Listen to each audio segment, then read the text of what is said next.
Hi hello welcome to good evening to everyone. Welcome to Krishna Monica's vlogs.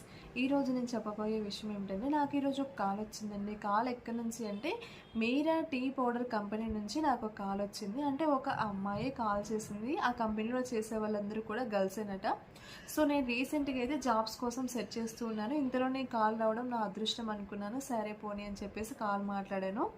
So ఆ కంపెనీలో join అవ్వండి అని చెప్పేసి నాకు కాల్ చేశారనమాట. జాయిన్ అవ్వాలంటే ఫస్ట్ ఆఫ్ ఆల్ మనం 360 రూపీస్ సంథింగ్ ఎంతో కట్టాలి అని చెప్పారు. జాబ్ టైమింగ్స్ వచ్చేసి మార్నింగ్ 9 to నైట్ 8 వరకు ఉంటాయని చెప్పారు. ఒక half an hour call recording వినేసి వాళ్ళకి సెండ్ చేయాలంట. మనం కాల్ రికార్డింగ్ చేసేసి ఇదైతే ప్రాసెస్ చెప్పారు. అండ్ ఈ కంపెనీ వచ్చేసి సంథింగ్ ప్రకాశం డిస్టిక్లో ఉంటుంది అని చెప్పారు. ఈ కంపెనీ ఫేకా రియలా, మీకు ఏమన్నా ఈ కంపెనీ గురించి డీటెయిల్స్ తెలిస్తే తప్పకుండా నాకు కామెంట్ సెక్షన్లో కామెంట్ చేయండి please. Thank you so much for watching.